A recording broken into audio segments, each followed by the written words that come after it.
Ok, bonsoir messieurs. Parachat Emor 5784. Alors la paracha déjà, elle commence par un terme qui s'appelle par Emor. Donc Vayomer Adonai Moshe, Emor et la Kohanim parlent. Là, en général, c'est pas Emor, c'est Daber. Quoi, c'est le terme Emor. C'est un terme Emor où on ne sait pas où le placer. On n'a jamais vu imaginer qu'on ait une paracha qui s'appelle Daber, parle, ou une paracha qui s'appelle Voix, ou une paracha qui s'appelle Cours. Enfin, c'est bizarre. C'est étonnant. Ça, c'est la première question. Dans cette paracha, hein, il y a le, celui qui a été le Mékalel, on appelle ça. Celui qui a blasphémé. Ce Mékalel, il a blasphémé. Et on ne savait pas ce qu'il fallait faire de lui. On ne savait pas. Il y avait une prison, entre guillemets, en attendant de prison, un astreinte à résidence, où on avait déjà mis, les deux événements ont eu lieu très proches l'un de l'autre, on avait déjà mis, le Mekochesh Etzim, celui qui avait, comment dirais-je, coupé du bois, ramassé du bois. Shabbat. Les Shabbat, c'est clair, c'est Chayav Mita. D'accord? Shabbat, celui qui enfreint Shabbat, il est Chayav Mita, il est Chayav de Skila. Donc lui, il attendait que le process de l'exécution capitale se mette en place. Mais le Mekalel, celui qui a blasphémé, il l'a mis dans un autre endroit. Alors on commence. Pourquoi? Pourquoi? Pourquoi? Troisième question. J'avais déjà posé cette question, mais on va la voir sur un autre angle. Il y a marqué comme ça que Akadosh Baruch Hu, il a dit dans sa Torah, un homme, il doit penser qu'il est cendre et poussière. Et d'un côté, un homme, il doit penser que le monde a été créé pour lui. D'un côté, tu me dis qu'un homme, il doit penser que l'homme, il est cendre et poussière. Et de l'autre côté, tu me dis qu'il doit penser que le monde a été créé pour lui. Alors, ou je pense que je suis cendre et poussière, ou je pense que le monde a été créé pour moi. C'est l'un ou l'autre. On va essayer de répondre. Quatrième question, on revient au Mékalel, le blasphémateur, celui qui a blasphémé. Et le Mékalel, pourquoi il a blasphémé? Pourquoi il a blasphémé? Alors, quand on regarde, quand on veut savoir pourquoi il s'est passé une action dans la Torah, on regarde les psukim d'avant ou les psukim d'après. Mais là, en l'occurrence, c'est les psukim d'avant. Il a eu une réaction très négative. Alors, on va regarder dans les psukim d'avant, qu'est-ce qui se passe? Psukim d'avant, on voit quoi? On voit que c'est les pains de proposition.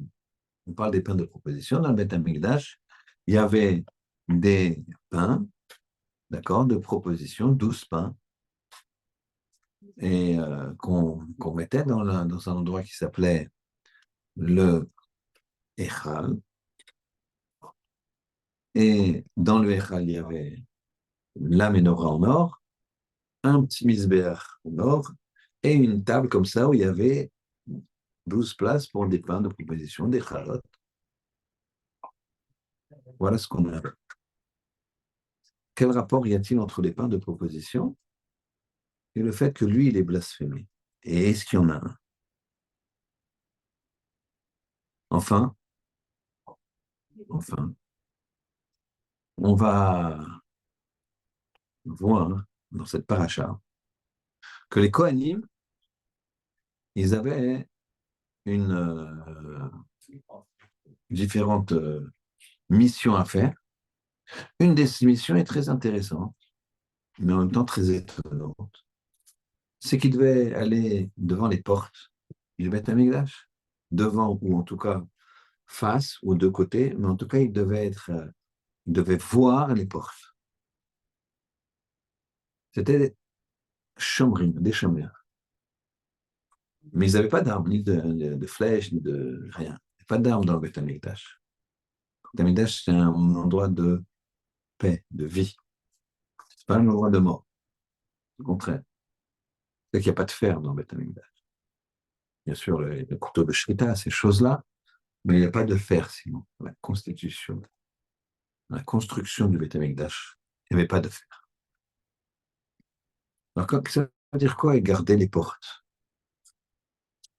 Il garde les portes. C'est très, très étonnant. Garder une porte. C'est un respect. Bon, on peut comprendre ça. Mais qu'est-ce qu'il y a derrière? D'accord? Encore une fois, je répète que ce n'est pas une garde de sécurité. Dans l'extérieur du Beth Amikdash, il y avait déjà des murailles. Il y a encore des murailles, il y avait plusieurs murailles. Draché dit qu'il y avait 21 murailles. C'est imprenable, Yerushalayim. Vas-y, 21 murailles qui. D'accord? Après, 4 jours, s'il a décidé, il a décidé. C'est nos fautes qui ont fait que. Mais aujourd'hui, on ne parle pas de ça. Alors, c'est quoi ce fait, ce principe de garder les portes? OK. Alors, je repose toutes les questions pour que vous ayez bien en tête. Pourquoi la paracha s'appelle Émor? Parle. C'est très étonnant, on n'a jamais vu de paracha qui s'appelle Daber. C'est une façon de parler. Deuxième question, le blasphémateur, on l'a mis en prison, mais pas au même endroit que celui qui avait coupé du bois. On ne l'a pas mis dans la même pièce. Pourquoi?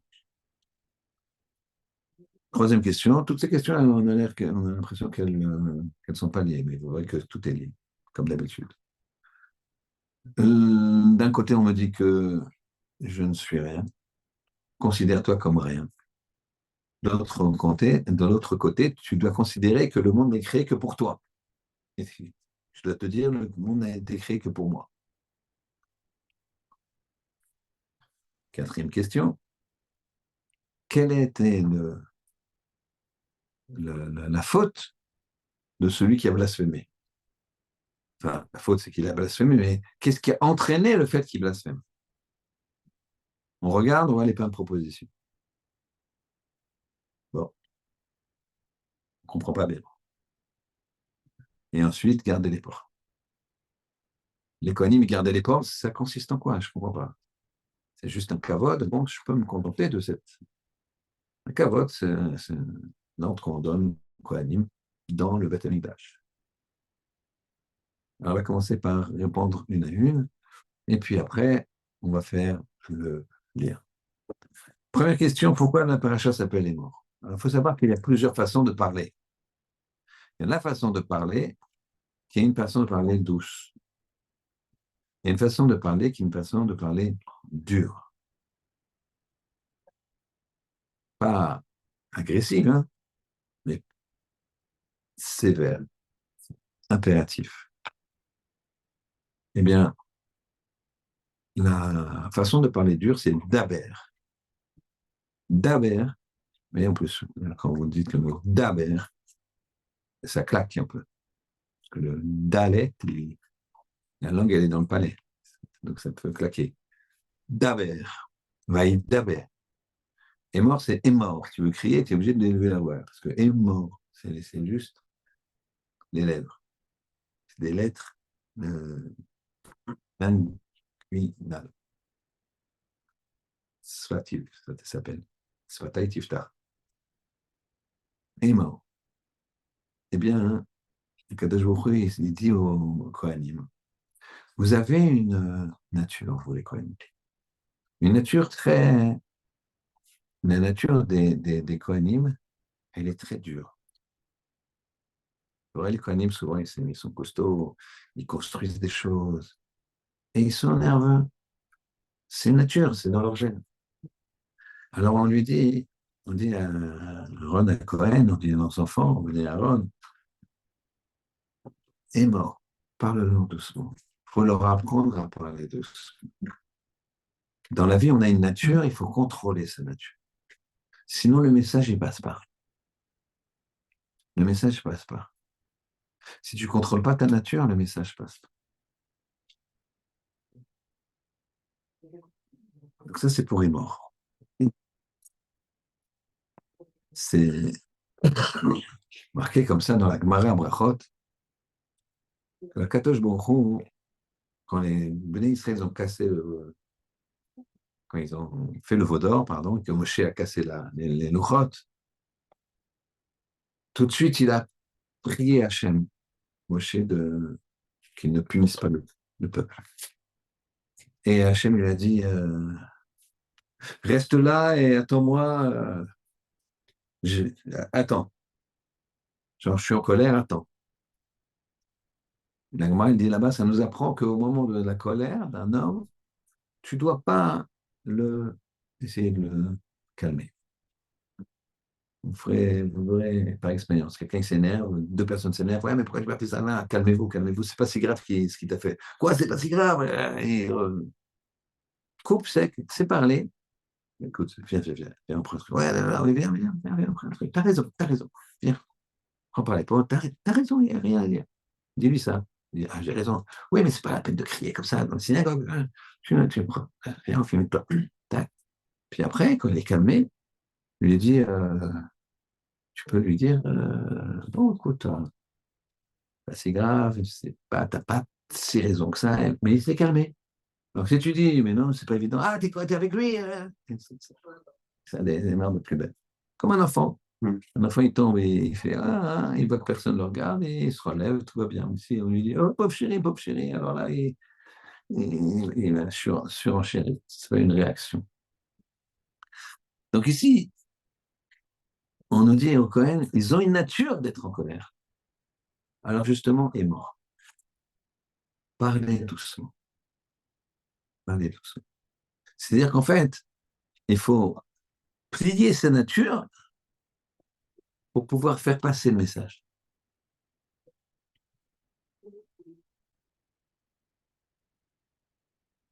Le blasphémateur, qui n'a pas été mis en prison, c'est la deuxième question avec le Moshe Chetzi. Regardez la finesse de Moshe Rabbeinu et l'État d'Israël. Celui qui a coupé du bois, qui a porté du bois, il n'y avait aucun doute qu'il allait être il n'y avait aucun doute qu'il allait être condamné à mort. Par contre, le Mekalel, celui qui a maudit, eh bien, il y avait un doute. Il ne savait pas. C'est quoi la punition pour celui qui blasphème. Blasphémer, c'est dire des choses mal sur Hachem. Se moquer. Il ne savait pas. Mais regardez ce qu'ils ont fait. C'est une finesse très spéciale. Ils se sont dit, si cet homme-là, on le met dans la pièce d'un homme qui va être condamné à mort, de façon certaine. Et tout le monde savait. C'est juste le temps de mettre la procédure en place et on le tue. Ça allait relativement vite. Ben lui, ça va le déprimer. Il est enfermé avec un condamné à mort. C'est comme différent d'être enfermé avec un condamné à mort que enfermé seul. Donc, juste sur ce point-là, le clan d'Israël, de eux-mêmes, ils ont amené ce blasphémateur, ils l'ont amené dans une autre pièce. Et ça, c'est les Kohanim. Les Kohanim, on a dit, ils ont un tempérament fort, un tempérament dur. Et justement, Kadosh Baruch Hu leur dit, il faut sublimer ça.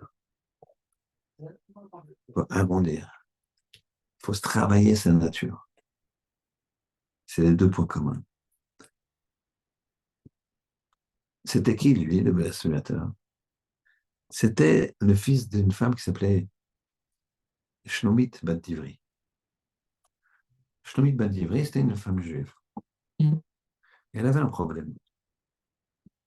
C'est qu'elle était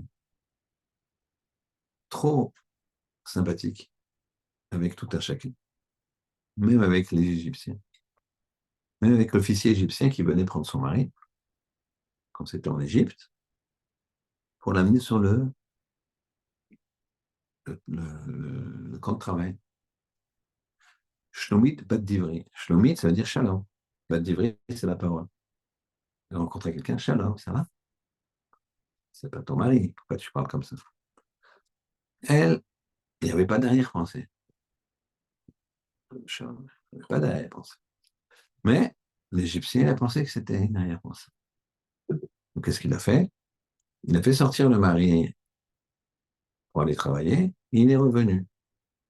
Comme il l'a fait sortir en pleine nuit. Quand il est revenu, c'était la nuit, elle dormait. Il a été avec elle, mais elle pensait que c'était son mari. Et il y a eu ce fils-là, qui finalement a été blasphémé, et qui va être exécuté. Et si on voit des choses il y a des barrières à se mettre, on prévient, c'est-à-dire Shlomit Bat Divri, c'est comment dirais-je, une appellation d'un comportement. Shlomit, Shalom, fils de la parole, d'Ivry d'Aber. Et on retrouve encore la parole d'Aber. Et c'est pas mort. Mort, c'est plus tôt. Donc tu t'adresses à ton mari, tu dois être mort. D'ailleurs, la Torah, quand elle donne des injonctions aux femmes, elle emploie le terme les morts. Quand la Torah donne des injonctions aux hommes, comme vous l'avez vu, très souvent, on va être d'Aber. Pourquoi? Parce que les hommes, ils ont plus la capacité à recevoir une fermeté. Les femmes, non. Et donc ça, c'était la finesse pour laquelle on ne l'a pas mis en prison avec celui qui a été condamné à mort, parce que lui, on ne savait pas.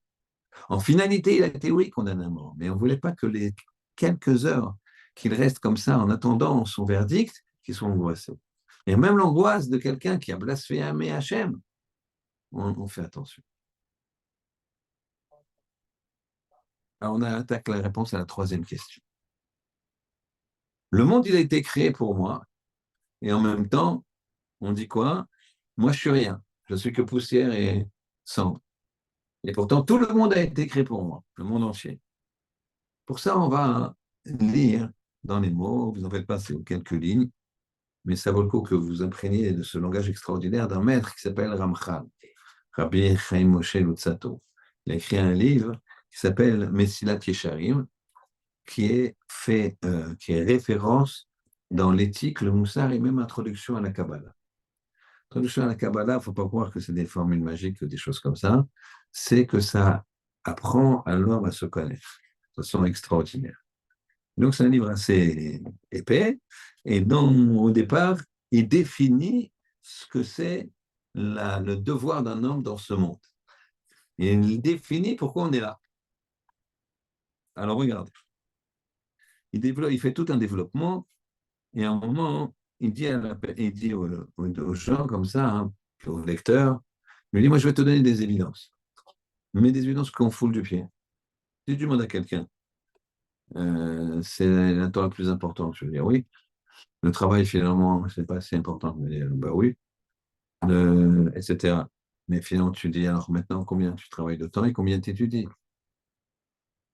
Eh ben, je travaille 12 heures et j'étudie bah, le Shabbat, le rabbin il fait une dracha, et puis j'ai un petit cours, je m'endors un peu parce que c'est fatigant. Alors, ne me dis pas que c'est, ne me dis pas que c'est le plus important. Pourtant, oui, tu sais que c'est important, puisque tu vois que c'est le plus important. Pourtant, donc lui, il fait ouvrir les yeux comme ça. Et il dit la chose suivante. Veim ta'amnik od. Et si tu approfondis encore, Baïnian, sur ce sujet, le sujet de comment fonctionne la vie, tirez, regarde, observe. Ki haolam nivra li shimush adam. Le monde, il a été créé pour servir l'homme. Le monde est créé, c'est pour nous servir. C'est un appui. C'est un outil, le monde. L'oxygène, c'est pour qu'on respire. La pluie, c'est pour qu'on puisse boire, pour qu'elle puisse abreuver la terre. Les fruits, c'est pour qu'on mange. Le bois, c'est pour qu'on se chauffe à l'époque, etc., etc. Les arbres, c'est pour l'oxygène. Tout ça, c'est pour nous. Donc, le monde, il a été créé pour nous servir. Omnam, cependant, Iné ou Omed Beshikul Gadol. L'homme, il est pris entre deux chaises, quand même. Il a deux tendances. C'est pas évident. D'un côté, Ki im Adam nimshach achar haolam umitrachek v'robo. Quand un homme, il est attiré par ce monde et qui va s'éloigner de son créateur, qu'est-ce qu'il va faire? Alors, il a une répercussion. Iné ou mitkalkel ou mikalkel haolam imo. Il s'abîme et il abîme le monde avec lui. Rappelez-vous ce qu'on a dit la semaine dernière, c'est le lien avec la paracha de la semaine dernière. On avait dit qu'il y avait un grand principe, ve'afta l'eracha kamocha. Tu aimeras ton prochain comme toi-même. Et Rabbi Akiva, il avait dit, tu sais, cette phrase-là de la Torah, ve'afta l'eracha kamocha, c'est klal gadol baTorah. C'est un klal gadol baTorah. C'est-à-dire, klal, ça veut dire entier. Donc, la Torah, elle est entièrement contenue dans cette phrase, dans cette mitzvah. Et tous les commentaires disent, je ne comprends pas. Que cette phrase-là, et tu aimerais ton prochain comme toi-même, soit contenue toutes les mitzvot, ce qu'on appelle Bedanam Lachavero, entre un homme et son prochain. Je comprends. Mais pas les mitzvot qui sont vis-à-vis d'Hachem. Qu'est-ce que ça peut faire si je mets les tefilines? Pas les tefilines. Ça n'a rien à voir avec Ftaler Hakamocha, tu aimerais ton prochain comme toi-même, c'est moi le mon Dieu. Si je mange cachère, pas moi je mange cachère, qu'est-ce que j'ai à voir avec toi? Je suis super gentil avec toi, je t'aime comme moi-même, tu as besoin de quelque chose, je suis là, je vais devant ton truc, machin, c'est Dakar, tout, bien, bien. Alors moi, j'applique le Verta et Hakamocha. Maintenant, les tefilines, non, non, non. Cache-route, non, pourquoi? Je suis très bien avec les gens, non. Je fais Verta et Hakamocha. Alors, Rabbi Akiva, il dit, ouais, mais c'est toute la Torah, Verta et Hakamocha. Ben, on voit bien que techniquement, c'est pas vrai. Alors, comment Rabbi Akiva, il peut dire ça? Eh bien, c'est cette idée de Rabbané. Il dit que pourquoi? Parce que quand un homme, il pousse ses midotes, ses traits de caractère jusqu'à Ve'aftal et Hakamocha, et ton prochain comme toi-même. Quand il pousse ses midotes à ce point-là, eh bien, sachez une chose, c'est que il met dans ce monde un parfum. Il met dans ce monde une énergie positive, comme des fleurs. Sachez qu'Akajouro, il a fait le monde pour qu'on s'en serve. Les fleurs, ça sent bon. Et il y a des fleurs ou d'autres choses qui ne sentent pas bon. Donc il nous a dit, utilise ton sens, l'odorat. Même ça, même les fleurs, c'est à ton service. Et donc quand une personne, elle fait une mitzvah à ce niveau-là de Ve'aftal et Hakamocha, elle va dégager dans ce monde une énorme énergie positive, énergie de toi. Et comme le monde va s'améliorer, si vous voulez imaginer que le monde il est sur deux balances, il y a les mitzvot et les averot, l'énergie positive et l'énergie négative. Quand une personne fait Vaftal et Hakamocha, c'est tellement dur que ça fait pencher vraiment. Tout fait pencher. Il y en a qui font pencher plus. Vaftal et Hakamocha, ça fait pencher vraiment. Et quand ça fait pencher, il y a une dynamique. Il y a ce qu'on appelle un rouach, une mode, quoi, si vous voulez. Les bal tchouva, hein, les gens qui font tchouva, ils amènent d'autres à faire tchouva. C'est pas seulement parce que je vois, moi, je fais pas les mitzvot, etc. Puis je te vois, tu fais les mitzvot, t'es mon copain, alors bon qu'est-ce qui t'arrive? Bah, c'est vachement bien, je vais t'amener un shiur, tac, tac. Puis finalement, tu fais le tchouva. Donc là, on voit direct copains, tac, tac, tac. C'est pas seulement ça. Même si une personne, elle est toute seule, et personne lui dit, viens étudier, viens ceci, viens cela. À partir du moment où les gens ils font chouva, ben ça, tout d'un coup, il se réveille et il ne sait pas pourquoi. Il a envie. Il ne sait pas pourquoi. Ça, c'est parce qu'il y a quelqu'un qui a appliqué une mitzvah difficile pour lui, notamment vers Avtalecha Kamor. Et c'est ce qu'il dit là, le Messinat Yeshanim. Il est où, quand il s'éloigne du Créateur, ou mitkalkel, il s'abîme, ou mitkalkel aolamimo, il abîme le monde avec. Veimou sholed, il se retient, par toutes les choses qu'on sait qui nous font descendre dans ce monde. Venidvak beboro, il se colle au Créateur, il dit non, moi je ne peux pas faire ça, je suis saint. Je ne vais pas regarder ça, je ne vais pas manger ça, je ne vais pas toucher ça. Eh bien, et il fait des mitzvot bien sûr à la place, parce que sourd meraba, c'est top. Tu ne peux pas t'enlever, t'éloigner du mal si tu ne fais pas du bien pour remplacer. Eh bien, qu'est-ce qu'il aura? Ou mishtamesh mimeolam. Et il va utiliser le monde, rakliot l'issua l'avodat boro. Et ça, c'est exceptionnel ce qu'il dit. Il va utiliser le monde juste pour que ce soit un aide pour servir Hachem. À ce moment-là, il va grandir et il fera grandir le monde avec lui. Donc là, on a deux idées. Une idée qu'on a déjà vue la semaine dernière, quelquefois qu'un homme, il a le poids sur le monde. Ça, oui. Mais une autre idée, c'est celle-là que je veux vous expliquer. Cet homme-là, il doit comprendre, il a compris que ce monde, c'était un moyen d'utiliser tout ce dont on a besoin, et même ce dont on n'a pas besoin, et je vais m'expliquer tout de suite, pour servir Hachem. C'est pour ça qu'on dit qu'Hashikot il dit, j'écris un monde pour que tu sois bien dedans quand même. Un monde pour que tu sois bien. C'est vrai que ce monde, c'est un couloir. C'est un corridor. C'est un corridor, ce monde. Si tu veux, c'est les salons, la salle d'attente. Et le palais, c'est le Olam Haba, c'est plus tard. Et sachez que quand les gens ils délaissent les mitzvot, la prière, l'étude, le filim, tout ce que. Et ils vont travailler, ils font autre chose. C'est comme cette personne me dit, je vais t'amener dans un palais, mais il y a des diamants de tous les côtés. Et puis il arrive dans les galeries du palais, d'accord? C'est que les galeries, c'est que l'entrée, quoi. Et déjà, c'est waouh! C'est attends, moi je reste là, il y a des canapés, il y a tout ce qu'il faut pour s'installer, pour regarder. C'est aussi stupide que ça. On dit, mais le palais, il est tout droit, là, continue un peu, faut un peu marcher, c'est un peu dur, mais là c'est rien, ça. C'est rien du tout. Ouais, moi, ça me suffit.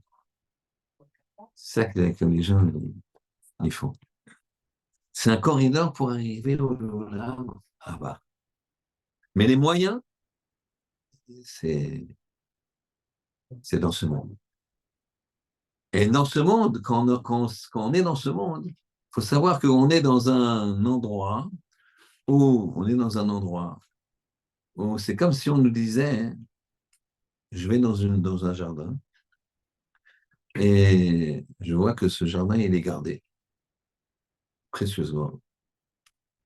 Je ne comprends pas pourquoi il est gardé, il y a des gardes partout. Je m'approche et je dis, c'est quoi ça? Il me dit, bah ouais, mais c'est un jardin qui fait pousser les billets de 500. Les billets de 500 qui poussent aux arbres, monsieur. Mais vous savez que chacun, dans sa vie, il a une heure on lui laisse une heure légale pour une heure pile, 60 minutes, pas une de plus. Pas une de moins, pas une de plus. Attention, il faut être sorti au bout d'une heure, sinon on vous reprend tout. C'est quoi, on vous reprend tout? Eh bien, vous rentrez dans le jardin, vous prenez un panier, vous remplissez le billet de 500, vous n'avez qu'une heure. Mais attention, l'heure n'est pas la même pour tout le monde. Et voilà, c'est quoi cette histoire? Il y en a, c'est 10 minutes, c'est pas moins de 10 minutes. Il y en a, c'est 10 minutes, il y en a, c'est 20 minutes, il y en a, c'est. maximum 1 heure. Mais je peux y aller. Ah, je sais pas, puis, passeport, il rentre dans le truc. Qu'est-ce que vous faites? Ben, je vérifie si vous êtes déjà rentré. Vous savez, moi, je suis là, il y a des collègues. Donc, il y a tout. Tac, il regarde. C'est bon, monsieur, vous êtes jamais rentré. Vous voulez y aller? Très bien, on vous donne le panier. Tac, vous nous dites quand vous êtes prêt. On ouvre la barrière. Alors, sachez que ça peut durer très peu de temps et ça peut durer au maximum 1 heure. D'accord? Ah, si jamais vous avez faim, vous avez des petits gâteaux là-bas. Si vous avez soif, vous avez là-bas. Si vous avez un peu mal aux jambes, parce qu'une heure à courir, à se dépêcher, à se baisser, etc., ça fait mal. Donc, vous avez un petit canapé et voilà, tête. Ah bah, vous n'êtes pas obligé, mais monsieur, nous, on accueille bien les gens. Donc, qu'est-ce qu'il fait ce monsieur? Dès que c'est là, tac, tac, tac, il est là, jusqu'à la sonnerie, parce qu'il ne sait pas quand c'est la sonnerie. Il dit, monsieur, quand il y a la sonnerie, s'arrête. Vous en prenez un billet, on vous confisque tout. Un billet de plus. La sonnerie, vous arrêtez. Il dit 1 heure maxi, et peut-être beaucoup moins. Donc, qu'est-ce que vous faites? Qu'est-ce que tu fais? Ah, un petit dabro, doucement, faire petit bourra. Non? Non. Je sais pas, tu les prends. Évidemment qu'on va faire tac, tac, tac, tac, tac, tac, tac, tac. Ben, ça, c'est le corridor à Bretagne, et les billets de 500, vous avez compris, c'est les misotes. On dit, ouais, ça va. Doucement, doucement. J'ai déjà été à la choule, un Shabbat matin, souda shlichit, je peux le faire à la maison. Et déjà, comme ça, je ne critique pas du tout. Hein. Vous savez que le Ramban, il dit, il faut considérer chaque homme supérieur à toi. Je ne sais pas comment tu aurais été. Tu vois, quelqu'un, il est là, il est tatoué de partout, il a une boucle d'oreille, il est machin, et il dit, c'est qui ce bonhomme? Mais toi, à sa place, tu aurais été, même pas tu serais rentré dans une choule. Lui, au moins, il est là, il regarde, le truc, il a le courage d'être là. Toi, tu ne serais même pas rentré, toi, tu serais dans les Indes, ou je sais pas où, en Chine, à faire je sais pas quoi, à sa place. Donc, ne commence pas à le juger, il est mieux que toi. Lui, il ne sait pas, il a été attrapé par je sais pas quoi. Toi, tu sais mieux, toi, quand tu fautes, t'es coupable. Ouais, attends, j'ai une barbe et tout, je suis religieux. Toi, quand tu fautes, tu sais exactement ce que tu fais. Lui, il est à l'ouest. Donc, il est mieux que toi, parce que lui, quand il faute, la gravité de la faute est moins grave, puisque la conscience de la faute n'est pas la même. Alors, mollo. Et si tu avais été à sa place, alors attends, c'est pas le bras droit que tu aurais tatoué, c'est la tête, le truc, le machin, etc., comme les footballeurs. Quoi. Les gens qui se tatouent beaucoup, c'est des footballeurs et les grands bandits là, au Venezuela, je sais pas où ils marquent le truc de leur groupe. D'accord, comment ça s'appelle? Les gangs. D'accord, ouais, les gangs. Donc, tu aurais pris les billets de 500 à fond, à fond, à fond. Te dit ouvre les yeux, c'est ce qu'il te dit, mais c'est la Tchéchaïne. C'est voilà que je voulais que ça rentre un petit peu dans vos oreilles, ce son. Et je le répète encore une fois. Il dit que il faut comprendre que le fait d'utiliser ce mot Mishtamesh Milolam, Rak Liot Lisua Lavodat Boro. Quand tu utilises ce mot, ça doit être juste un appui pour servir Hachem. Tu bois pour donner à ton corps ce qu'il a besoin. Tu te reposes, pareil. C'est pas le contraire. Je bois pour vivre, pas je vis pour boire. Je bois pour vivre. J'ai besoin de vivre. Donc, je me sers de ce qu'il me donne Hachem pour vivre. Pour vivre pourquoi? Je me sers de la vie pour Hachem. C'est ce qu'il dit. Et c'est pour ça que quoi? Que considère que le monde, il a été créé que pour toi. C'est pour ça qu'une fois, je m'ai déjà dit ça, une fois j'étais chez mon rave, Rav Rottenberg, et il m'a proposé des fruits. Et c'était l'époque où je n'aimais pas les fruits. Mais grâce à lui, j'aime les fruits. Et j'ai dit, Rav, j'étais chez lui, on étudiait, et puis il me donne une corbeille de fruits, il me dit, tiens, prends le fruit. Je lui dis, Rav, j'aime pas les fruits. Il me dit, prends le fruit. Chez moi, regarde ces fruits-là, il a créé ça pour voiture. Bon, j'étais pas allergique ou quoi que ce soit. Non, je n'aurais pas pris quand même. Et il n'aurait pas insisté. Donc j'ai pris un fruit et j'ai appris à aimer. Mais il m'a dit, parce que quand je regarde, il fait des fruits, des pommes, des oranges, tous les fruits. Regardez à Tobi Shvat, maintenant, on a la chance qu'il n'y a plus de saison avec l'avion et les nouveaux systèmes d'agriculture. On a des fruits toute l'année, n'importe où, n'importe quand, etc. Regardez la beauté des fruits, les fruits de la passion, etc. Tout ça. Ça, c'est pour Hachem, il dit, c'est pour toi ça. Pour que tu prennes des forces, pour que tu loues la gloire d'Hachem. Mais c'est ce qu'il dit là. Tu dois, tout ce qui existe dans ce monde, il te sert à te rapprocher d'Hachem. Donc c'est pour ça qu'Hachem, il te dit, tout ce que j'ai créé, c'est pour toi. Donc considère que le monde n'a été créé que pour toi. Le monde n'a été créé que pour toi. C'est pas grave, ça fait un brutal. D'accord? Considère ça. On comprend maintenant ce que c'est. Toi, tu es rien. Mais en même temps, on considère que le monde a été créé que pour toi. Donc chaque élément, chaque élément que tu vois, que tu entends, que tu regardes, que tu sens, c'est un élément qui doit te permettre, qui a été créé pour que tu puisses en jouir, que tu puisses te renforcer avec ça et voir la gloire d'Hachem. Et donc là, on a répondu à la question comment ça se fait qu'on va en même temps dans le principe de quoi? De dire que je suis rien et en même temps que le monde a été créé pour moi. C'est barreau, c'est clair.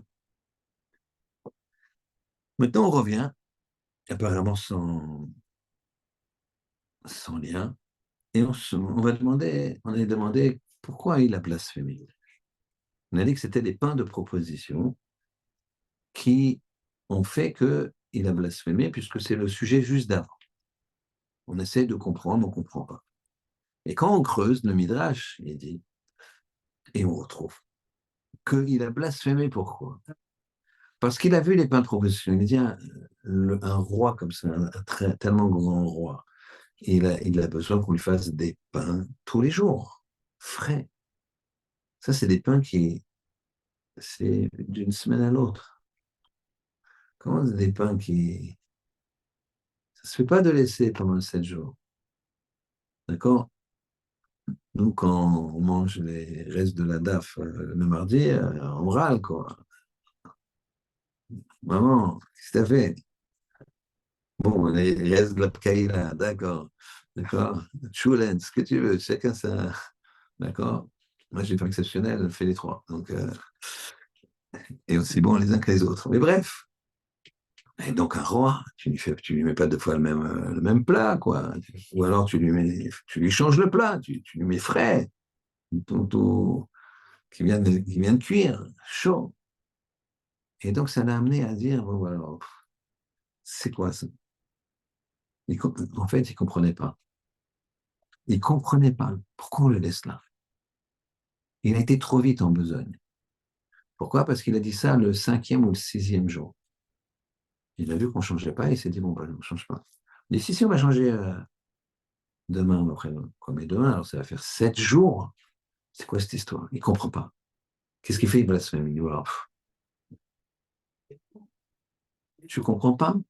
Mais comment tu veux comprendre? Tu ne veux pas comprendre l'infini alors que tu es tout fini. Et s'il avait attendu, il aurait même compris. Pourquoi? Parce que quand il sortait les pains du Hichal, de cet endroit où il y avait la menorah, comme j'ai dit, le chandelier, le petit misber, le petit hôtel, et la table où il y avait les pains, s'il était sorti, s'il avait attendu, il aurait vu que les pains de proposition, ils sortaient chauds, fumants. Vous savez, quand on rentre dans la cuisine et qu'il y a des chalotes, d'accord? C'est Shabbat demain, monsieur. Calmons-nous, calmons-nous. Le, C'était fumant comme, comme 7 jours plus tôt. Pour montrer que Akash Baruch Hu, combien il aimait le clan d'Israël et il appréciait ce qu'il faisait, alors il faisait en sorte que ces pains-là, il s'abîmaient pas, ils ne séchaient pas.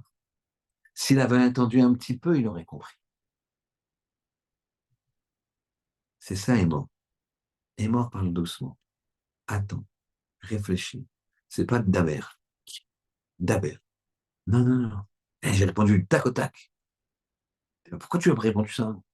Ah, j'aurais cassé. J'aurais dû lui dire, ah, il m'a dit ça sur ça. Moi, j'ai oublié qu'il avait fait ça, ça, ça. Attends, je vais devant toi. Toi, texto et machin. Texto, c'est pareil. Texto, ne fais pas des textos comme ça. En plus, texto, c'est des choses écrites.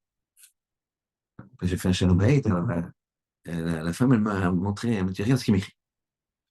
Je vois 22h31. Un truc un peu, j'ai dit, voilà, faut s'exagérer. Regarde ce qu'elle m'a écrit. Je vois, elle répond, violent, 22h31. Je me dis, ouais, mais regardez ce qu'il m'a. 22h31. C'est-à-dire, en une minute, il se fait 4 messages d'une violence. Ça fait tac, tac, tac, tac. Et mort. Prends le temps. Celui-là, celui qui a blasphémé, pourquoi il a blasphémé? Prends le temps, arrête de regarder avec d'autres yeux. Tu comprends pas? Stop. Et mort. Même le Cohen, on lui demande ça. À plus forte raison, toi, c'était pas Cohen. Prends le temps. Sois agréable. Sois positif. Fais attention. La dernière question, c'est il garde les portes.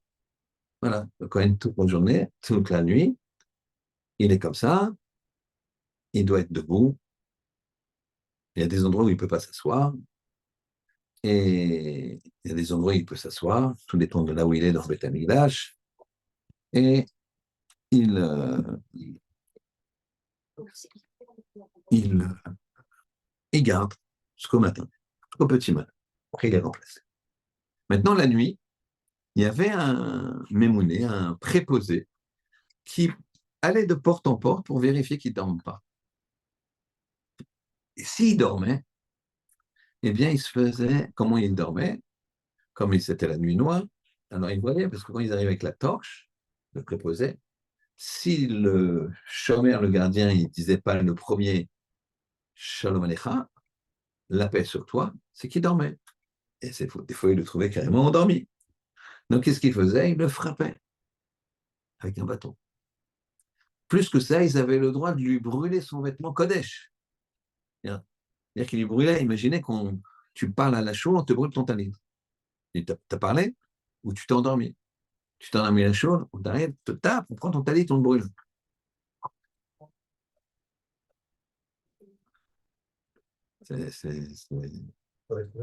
Attention, c'est très grave de parler à la chaux. Mais de dormir.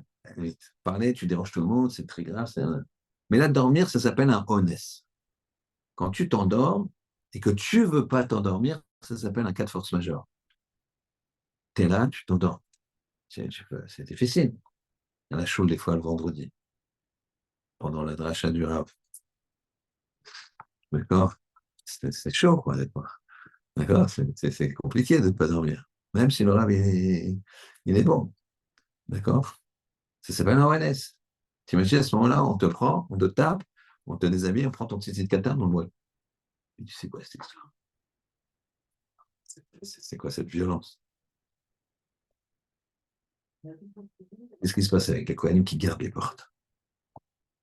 Alors, il y a le pshat, ça marche comme ça, il faut garder, il y a le respect. Et il y a ce dont on va se servir. Sachez, Bretagne, qu'on a dit ici que la vie et tout ce qui est dans le monde, c'est pour qu'on s'en serve. Donc, ça a été créé pour moi.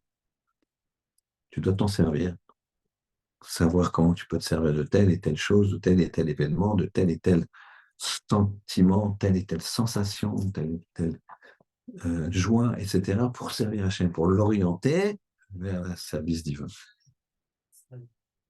Et ça s'appelle des portes. Des portes qui s'ouvrent. La porte, elle s'ouvre.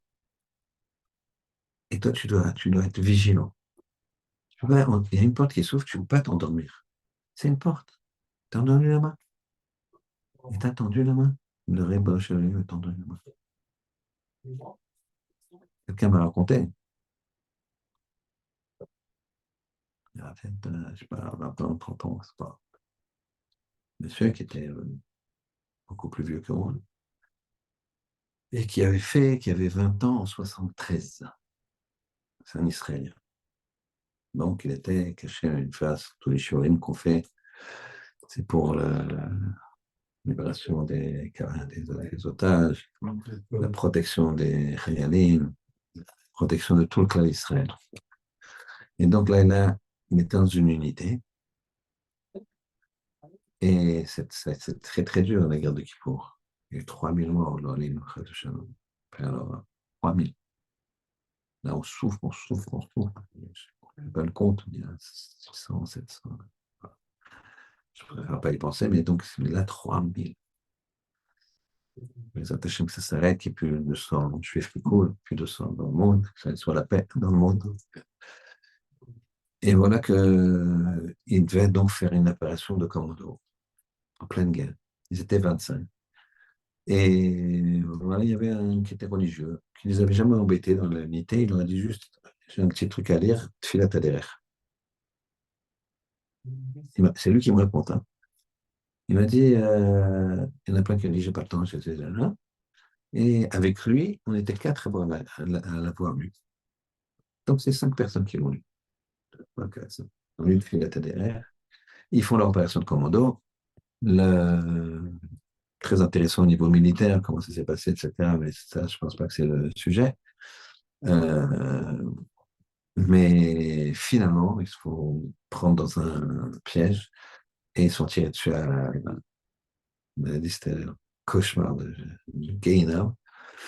Et c'était vraiment, comment dirais-je, sans possibilité de se cacher, sans possibilité d'être derrière quelque chose.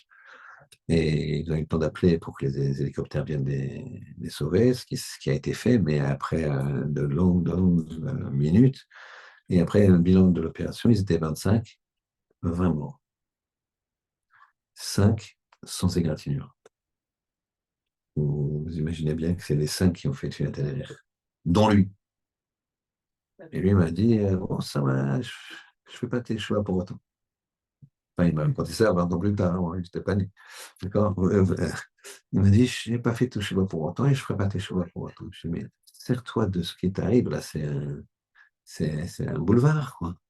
Chez lui, il te tend la main comme ça. Des gens, je sais pas, ils vont se tromper de quai et tout d'un coup, ils pensent qu'ils ont raté leur train, leur avion, etc. Ils se disent non, je ne peux pas aller, c'est à l'autre bout de l'aéroport et puis ils voient un truc. L'avion ne partira pas de là, il partira de là, les passagers, bah, il a le temps. Et il se dit, Hachem, merci, il va faire choix. Parce que finalement, il a réussi à prendre son avion parce que c'est l'avion, il a changé de quai, il a changé d'endroit d'embarquement. Et un gars comme ça, il ne change pas de truc. Chacun ça. Hein. Ce qu'on doit faire, non, c'est la porte, elle s'ouvre. Il faut regarder et s'engouffrer et monter. La vie, c'est des portes qui s'ouvrent. Pour ça que le Cohen, on lui dit, si tu t'endors, alors il faut mieux qu'on te tape un peu pour que tu te réveilles. Et si ça ne va pas, je te brûle ton vêtement. Ton vêtement, c'est quoi? C'est ce dont tu as le vêtement. Et tu as aussi la carapace, la peau, le vêtement. Imagine-le comme tu veux, de crasse ou de mauvaises influences que tu as sur toi. C'est que quand on va au mikvé à Kippour, les hommes, ils ne sont pas censés aller au mikvé. Souvent, c'est bien s'ils y vont, il y en a qui vont tous les jours. Il n'y a pas de halakha comme les femmes, qui, elles, c'est une halakha stricte, évidemment. Nida, une fois par mois. C'est très, très, très important comme Kippour. Mais pas là. Mais un homme, il a dans la halakha un jour où c'est bien d'aller au mikvé. Erev Kippour.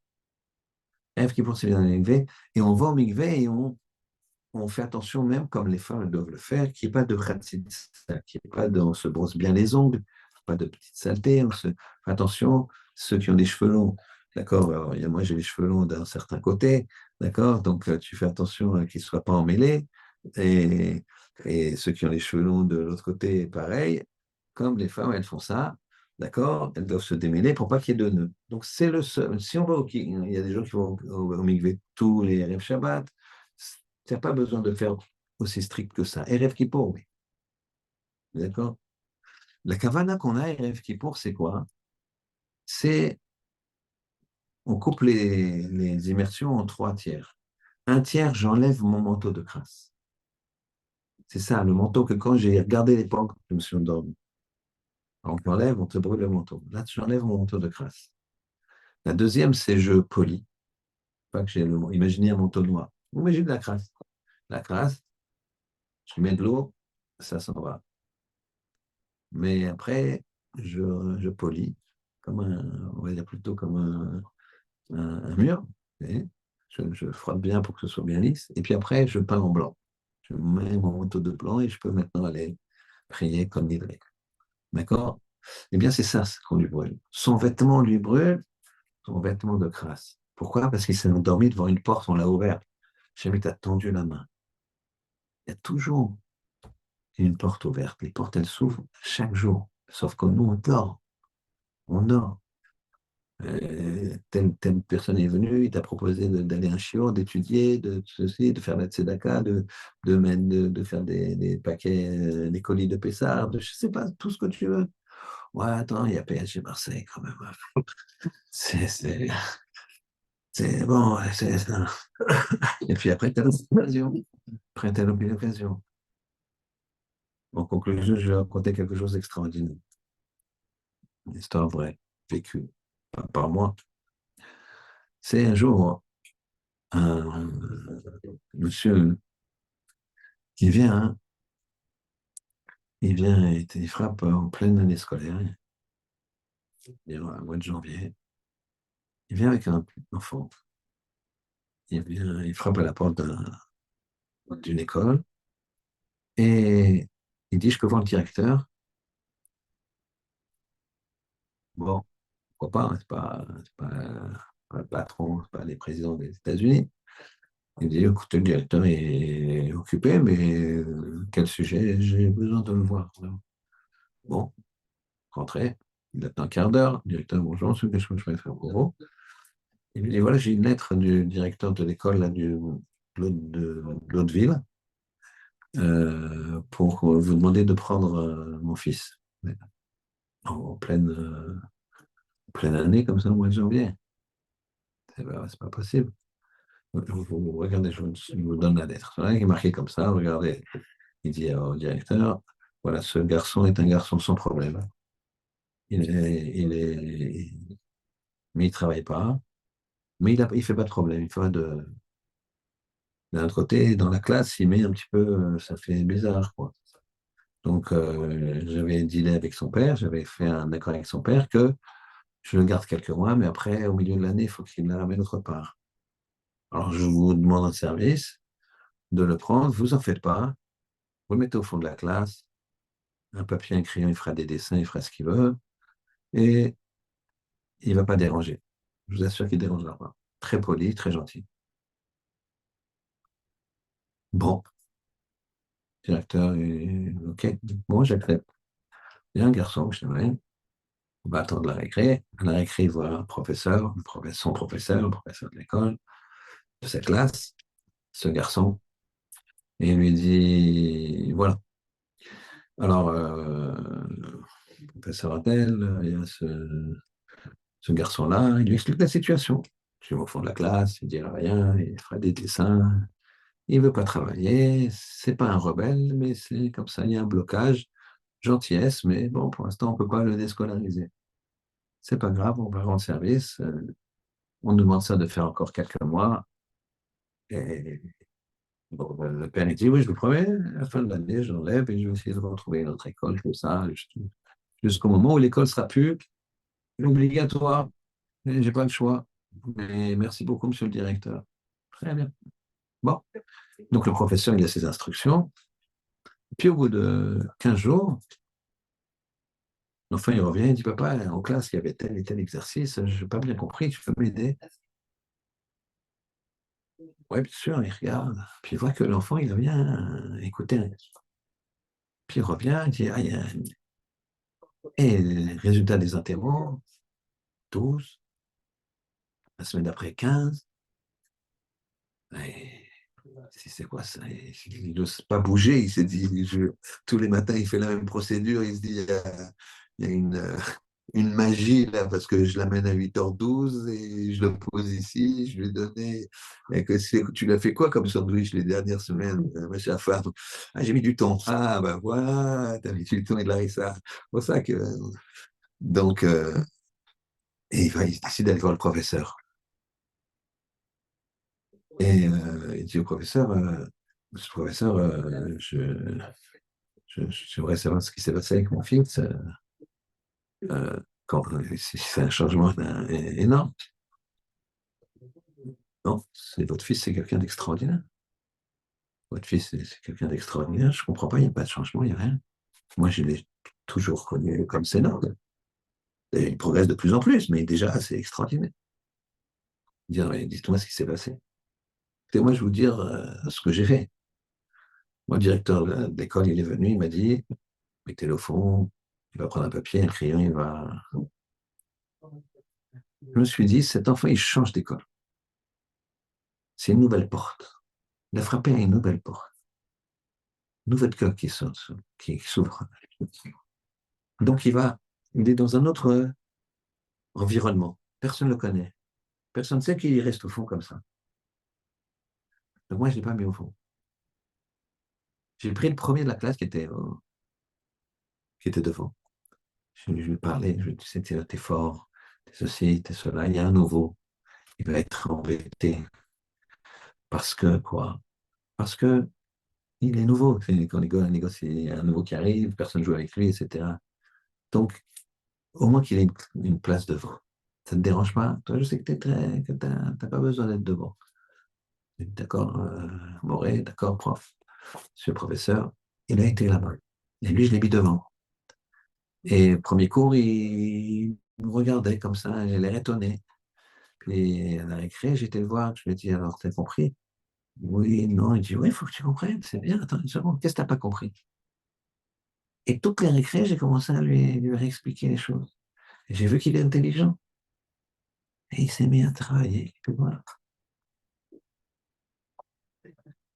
Il y a une porte qui s'est ouverte pour ce garçon, il y a une porte qui s'est ouverte pour ce professeur. Dans la vie, il faut voir les portes. Les Kohanim, ils avaient les yeux tout le temps sur les portes. Sachez que là, on parle de portes positives, mais si on change d'endroit, c'est plus le Beth Amikdash, d'accord? C'est Mykonos, ou je ne sais pas où, d'accord? Je ne sais pas le nom, excusez-moi, je ne sais pas le nom des. Je me renseigne, le nom des endroits fameux là-bas, d'accord? Euh, ouais, je sais bien, vous ne connaissez pas non plus. Euh, mais une porte, c'est une porte. Une porte, c'est une étape. Elle peut te mettre vers le haut, elle peut te mettre vers le bas. Si elle te met vers le haut, ben finalement, tu vas arriver et tu vas te marier avec une Tzadékette. D'accord? Non, c'est la Marocaine qui te dit prends la porte.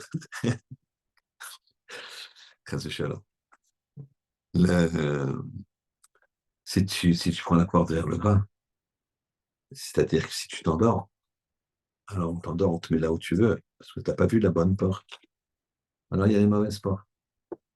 Puis le gars, il se trouve avec à vivre avec je ne sais pas qui, à travailler je ne sais pas quoi, etc. Pourquoi? C'est les mauvaises portes qu'il a prises.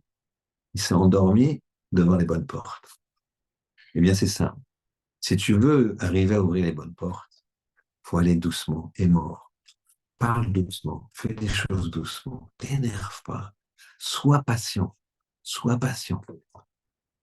Je connais quelqu'un, il a, il a, il est dans c'est quelqu'un qui investit dans la bourse. Et il avait investi et il commence à gagner pas mal d'argent. Et tout le monde lui dit, les cours de la bourse me disent, ça va remonter encore.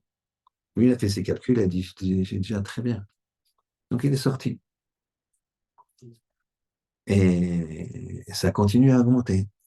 Les autres lui disent, tu vois, et moi, je sais, il y a une règle, tu ne peux pas gagner, tu ne peux pas sortir au plus haut et rentrer au plus bas. Ça n'existe pas. Donc, ce qu'il faut que tu vois, c'est comment tu es rentré, comment tu es sorti.